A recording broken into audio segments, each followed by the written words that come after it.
popping, teraflopping, clocking all the great lies. Full package, wanna be a bond billing girl, hack the planet, get paid, break the world, take the system offline, traffic through the hard line. Hello, everybody. My name is Kyle, and this is the Productive Place Newscast episode number 1. This is our website here, productiveplace.com. We're going to try to give people learning more about crypto, productivity and health hacks, and learning more about remote work. Because the world is starting to get crazy. So the who, the what, and the why, basically, we're just a group of people. Right now it's a team of 3, and we're just trying to escape the 9 to 5 life. And then also it's a documentation process as well as an accountability system. So we want to build up a community for that. And then we just want to share our thoughts and stuff like that. So we got Angel, we got me, Kyle, and then we got another guy named Mr. E. So he's a mystery for the most part. But yeah, let's get on to this very thing. So this is Productive Place newscast number 1. And just a couple of interesting things. On November 21st, 1906, China prohibits the opium trade. Also, first ARPANET link was put into service. Essentially, this is the network used packet switching, flow control, and fault tolerance techniques developed by ARPANET. Historians consider this worldwide network to be the origin of the internet. So that's pretty cool. So what is Productive Place? Well, let me just show you our quick little intro.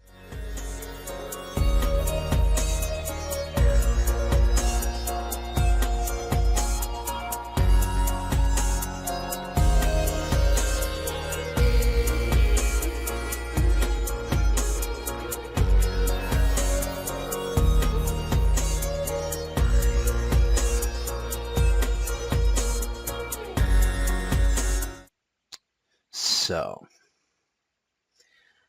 that's basically, it's just, it's art. Trying to build a lot of cool stuff, trying to work on health, wealth, community, and social. What does that all mean? Health, in order to become more productive, you need to be a healthy person. If in order to be productive, you might need to work on your finances. So wealth is very important. Here we focus heavily into crypto. At least I focus heavily into crypto. Angel's more into stocks. So if you start listening to him, he'll be good for that. But then we got social, which is getting more working with interpersonal skills and communication and working with others type of scenario. And then we got community, which is the actual bonding of all of us that ties us all together. So yeah. Wrong one. This is my first time actually trying this. So also, today's episode is brought to you by Organic Mushroom Coffee. I'm going to just go ahead and play that ad real quick. I want to say thank you to our sponsor today, which is Four Sigmatic Organic Coffee with lion's mane and chaga mushrooms. Now, this is not your typical instant coffee. It's a natural nootropic, which means it's really good for your brain. And they bring everyday magic to everybody all around. It's perfect for all diets, vegan and keto friendly, does not have a shroomy taste. It's better than a regular cup of joe, only 50 milligrams of caffeine for that focus, energy, and no crash. How about that? So let's go ahead and take a look at the lion's mane mushroom. It's a beautiful mushroom. It's a natural nootropic that helps support with focus, concentration, and productivity. It even helps with memory, and there's been studies linked to say that it helps people with Alzheimer's. That's pretty freaking awesome. This is, guys, you have to check this out. You have to go ahead and try this.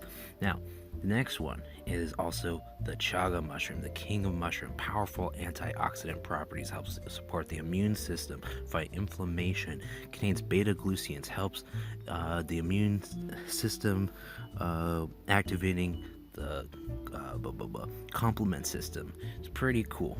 Now, you can go ahead and look at the nutrition facts here. It's relatively super nice. Look at that. Healthy, vegan, organic. Heck yeah. And if you like this product, you want to go ahead and try it, please go ahead and click the description down below, or go ahead and scan that QR code. Do what you gotta do. Go on Amazon, get this thing. You're not gonna regret it, trust me. I personally have had this and I love it. It's one of my favorite coffees and nootropics to go with. Lion's Mane, hands down, awesome.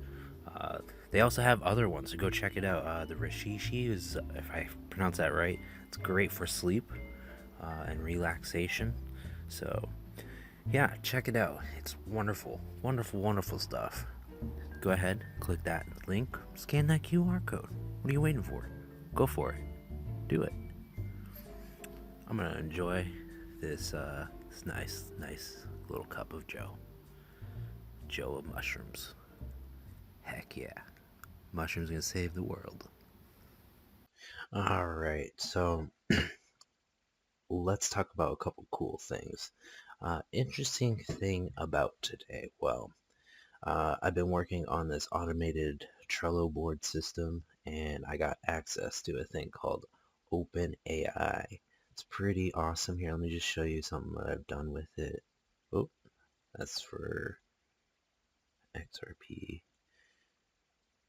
So it's a language AI system, machine learning API thingamabobber.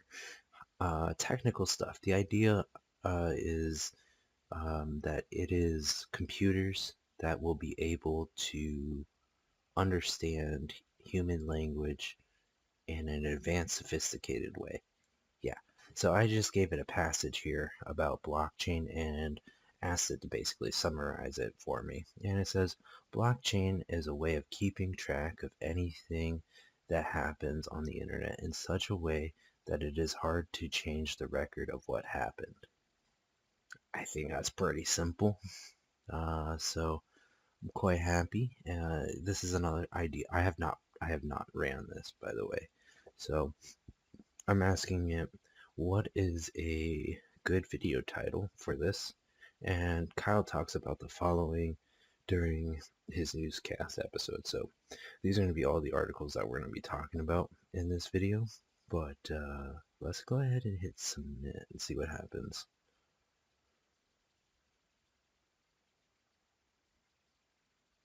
Oh, well, that wasn't cool.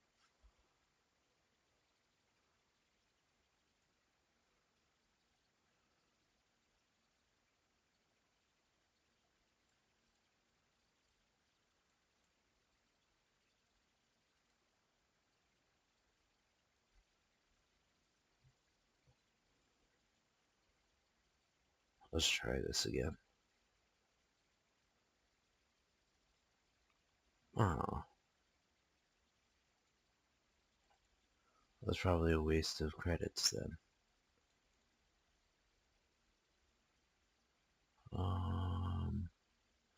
Anywho, it's just pretty cool. It can summarize things. It can do other cool things. Trying to figure out what I can do with it. So the Trello system here, let me go ahead and just hit this button here. Makes things pop up into here. It does a lot more. Let me go over here to the automated board to give you guys just a kind of a look at what's going on. So I can basically send content over here. Pull information from Twitter, follow RSS feeds, get Google alerts, and then I can send them to the website, or I can present it through this whole thing that I'm doing here. It's going to be doing a lot of stuff, and then, you know, pulling out, making affiliate links, then doing stuff like hashtag research, later on keyword research. Or actually, I have that, but I have to kind of re-implement that. So it's a lot of programming. So as you can see, I want to inspire other people to get interested in building automation. Not They don't have to get into automation, but that's what I specialize in. But I want to just inspire people to get interested into tech, because this is the future, and if you are not participating in it fully and understanding what you need to do in order to survive in this world, there's just a lot. So anyhow, I want to just give news like that. One interesting piece of news is you know my baby here, XRP. uh, we're making some gains. I'll start explaining more about this as we go if you are not familiar with this. So we're going to go ahead and take a look at the marketplace right now. What is going on in the crypto space? Bitcoin is at $18,656.65. Ethereum has broke over $500. It's at 513. XRP. Ooh, we are getting up there. 38 cents, almost 39 cents. Chainlink at $14.27. Litecoin at $83. Nice. I'm not really going to explain too much of this at the moment, but these are the prices that we're following the crypto market. I want to get people interested into it, but we are more than just crypto here. Uh, but I'm gonna focus on the news. So let's get to the news. But wait, before that, I think we got a couple more things. Personal thoughts to share. Okay, what would I want to share with you guys? I don't think I have any thoughts really, other than the fact that, well, I haven't. I quit my job too early, and now I am waiting on the crypto moon. Was hoping the government wasn't gonna screw us over, but they did. They said stimulus check round 2 in May, then later on in the fall, and then after the election, and now it looks like maybe after the inauguration. Yeah, so I need to do what I can to survive. I suck at getting job resumes. I have a great technical skill set, but unfortunately, unfortunately, I have yet to really get into a job where I'm supposed to be in. I suck with interviews. I suck with resumes. I suck at sending out, applications. All I know how to do is build things for myself. So this is this. So I hope you guys really enjoy this. Um, it's going to be a unique experience. So what are my goals? Last time goals, well, we didn't have any. So I want to make this as an accountability system. So working on goals is figuring out how to smooth the workflow and overcome my laziness into content generation. And then goals for next time is make another episode. I think it's fairly simple, right? All right, now for real, to the news. Ethereum. Now this is one of the crypto coins. If you are not aware, I'm sorry, I'm high right now. I need more water. Ethereum may soon open skies and surge towards $800, claims analyst. The crypto market has seen significant buy pressure during the past couple weeks. Its uptrend has reached a boiling point, and buyers sent its price rocketing up to highs of the nearly $500 before it faced a massive influx of selling pressure. Most intense price uh, declines seen in ages. The decline to the real of 495 to the low of 440. So we were testing near the 500 mark, and we missed it. And we just saw that now we are past the 500. So it's quite nice that we were past that one particular thing. So another trader also says that he's thinking that ETH is going to hit $800. He basically says that it needs to first shatter the $500, around the $500 mark, because that is the major resistance, and there's literally nothing after that until 800. So here's his just kind of lines drawn it over here towards the 800 mark, and that's when he screenshotted this. So basically, most of this just is all about Bitcoin and its reaction towards the $8,000 mark, or $18,000 mark. Wrong button. Our next piece of articles today is going to be Bloomberg's McGlone thinks Bitcoin could hit 170,000 over the next 2 years.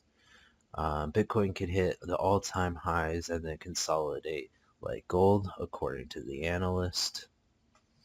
Bitcoin currently is stalling between the $17,000 mark and the $18,500 mark before deciding on its next move.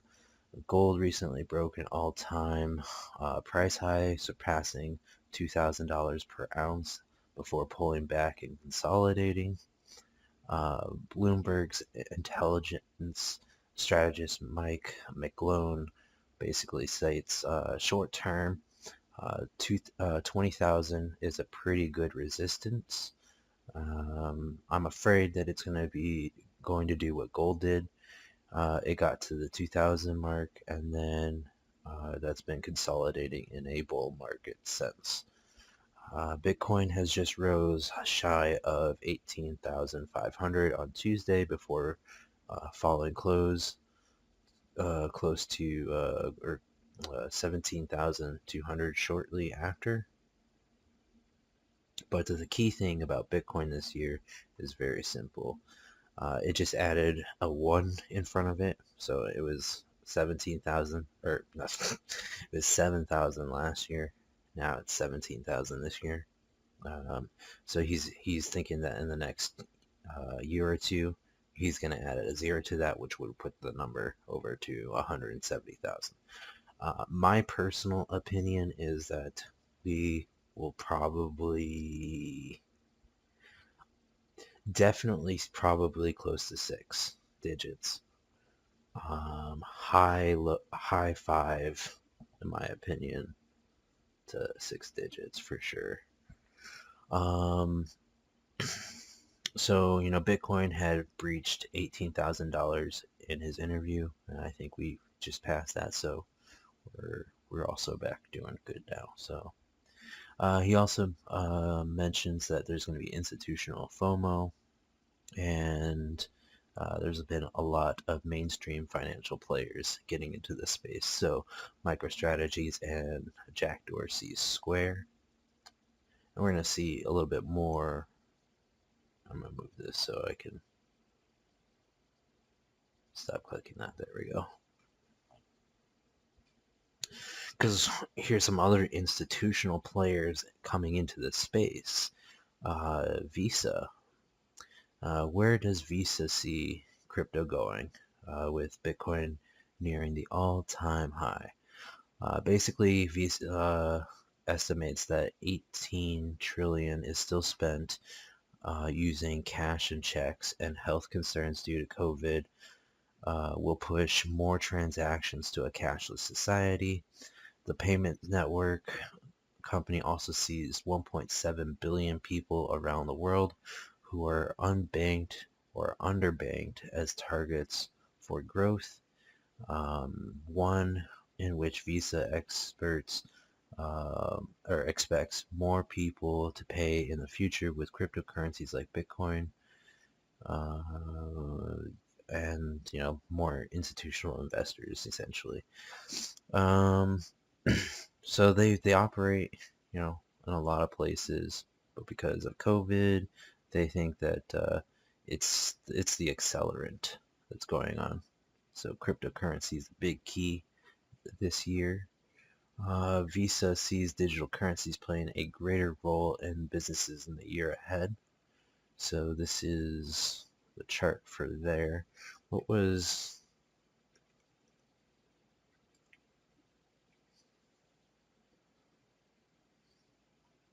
Bitcoin's at 18.6 right now. So it's not, that's pretty cool. Like, anywho, I'll close that now. Visa also had gotten a recent acquisition of Plaid, though it attracted an antitrust scrutiny. Plaid sits between 11,000 financial institutions in the U.S. and 2.7 thousand fintech developers, facilitating the movement of data, while Visa facilitates the movement of money. Essentially, they want more networks, but MasterCard has also planned to buy FinCity, a Plaid competitor, for roughly $1 billion earlier this year. And crypto is a developing part of the payments in the world. It's crazy, man. Ultimately, we see digital currencies running on the Visa network on a more regular basis, though he added that it'll be a number of years out. Cryptocurrencies, particularly the Bitcoin system, have long posed an existential threat to the payment networks. By their design, systems like Bitcoin are intended to make centrally controlled payment systems like Visa and MasterCard obsolete. So they do not want this. So they got to participate. We continue to expect to work with central banks around the world as they continue to develop digital currencies for the future. And central banks will continue to push forward with CBDCs, or also known as central bank digital currencies. That's come on, US dollar, digital dollar. I think the stimulus check will probably incorporate the CBDC. Bitcoin is moving beyond the existential threat with the sharp move in Bitcoin year to date driven through mainstream payments. PayPal, Visa, and MasterCard are now, getting more into the space, and they're seeing everybody else give their blessings and vote of confidence. Another interesting one was the investor class is more interested than ever. You'll see more influential figures like Paul Tudor Jones and Stanley Druckenmiller, saying that they have exposure to Bitcoin. BlackRock Chief Investment Officer of Fixed Income Rick Richard told CNBC Friday that Bitcoin is here to stay and that it could rival gold as a primary store of value. So that's pretty crazy. What else we got? Oh, snap. We got Logic over here. If you guys like Logic, I like them. So Logic has basically dropped $6 million into Bitcoin. So see guys, it is cool to get into Bitcoin. or crypto, you should definitely, not financial advice, but you should definitely check it out. So during the last few months, a slew of celebrities have basically announced that they're getting into the crypto space. Um, Logic has revealed that he has purchased $6 million worth of Bitcoin last month. Described on Instagram that he purchased $6 million in October. Last month, it was above the 13,000 mark, and now it's trading over the 18,000. My $6 million in Bitcoin last month, fuck it, YOLO. Seriously. Logic posted to Instagram. Alright, fuck Twitter. I'm going to play chess and count my Bitcoin. Logic tweeted on Wednesday. Logic reportedly purchased a rare first edition of a Charizard Pokemon card for 226,000, which was also another YOLO purchase. Him and a record producer, Murder Beats, also purchased some Bitcoin. He told his fans that he purchased it last October, so congrats to him. A slew of other hip-hop recording artists are also jumping into the crypto space. These people include Jermaine Prime, Nas, Raza, I guess, 50 Cent, Snoop Dogg, Young Thug, Sway Lee, and Taylor Kwai. Kui? I'm bad with names. So that's pretty cool. Gosh, I should remove that. Move it, hide it. And we can just kind of see so we have the celebrities. Let's look at the public. So the global search volume for Bitcoin appears higher than it was in 2017. So monthly global searches reportedly are 350% higher than it was in late 2017. So I'm not really going to dive into the trends, but this is just the chart for interest. So where's 2017? Right over here. So that was like the height. And I think they're talking about probably here, or maybe, I don't know where they're trying to aim for, but we're going to see that jump soon. People are going to be like, Bitcoin? This is why I'm educating you guys, because when this thing pops, you guys are going to want it. And I'm going to be here to help you guys.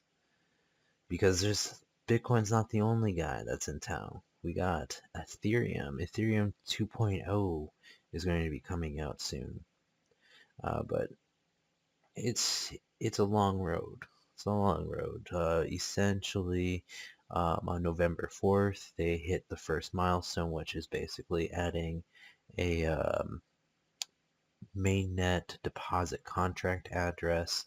The initial results looked promising, with 14,000 ETH worth around $5 million was staked within the first 8 hours alone. But they set a total requirement of 524,288 ETH from 16,384 validators as the trigger. So they haven't met that threshold. They have to meet that within the 7 days by November 24th. So they're wondering on whether or not that on December 1st they're going to have it. No one really knows. But the next steps, essentially, it comes into play. They're hoping that like it's all going to be nice in 2021. So that's coming up soon. But they're going to have proof of stake is one of the main things. However, their initial state shard chains will not support smart contracts or user accounts. So that's a bit sad. However, they think that well into 2022 will probably be before it's going to be, fully viable. So Bitcoin's not the only piece that we have to pay attention to. We got Ethereum, and then my one of my favorite ones here is Ripple XRP. So this one here is called the Zum Banking app. Is soon going to be ready for mass adoption. And this is going to be, I'm hoping this is going to be some big stuff. Essentially, it's going to be it's a banking app, decentralized, has all the functions of traditional online banking in one application, but also included with the cryptos. Developed by XRPL Labs on behalf of Ripple and relies on the XRP as a bridge currency to process transactions quickly. Weiss Wynn, the founder of XRPL Labs, has now informed the community of a new update, but there is no exact time horizon yet for when he wants to have this whole thing. So the new update is, he's got this thing ready, almost ready, but doesn't know. He's also worked on other applications such as the XRP Parrot and the XRP Tipbot. Tipbot, I believe, is on Twitter.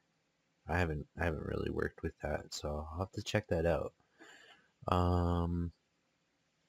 Fiat currencies such as USD and the euro can be deposited and managed. Furthermore, the event list has been revised that the account system or the account symbols and active ledger objects such as escrows and checks are now displayed in the special tabs. QR stuff, combination of Pay ID, which is Ripple's global payment network. It's actually going to be pretty cool. See how well that plays out. And then central banks view the XRP ledger as the output for stable coins. Most recently, Brad Garlinghouse revealed that some central banks have shown the great interest in using the XRP ledger to launch stable coins on it. The CEO of Ripple further criticized that the XRP is much more difficult to use than Bitcoin, as regularity measures and more important legal issues whether or not XRP is a security or not is still not fully resolved. So we're waiting on regulation clarity right now before we really see things go supernova. But yeah. And also in other news, hold on, I gotta really pee real quick, so where I'm just gonna do this.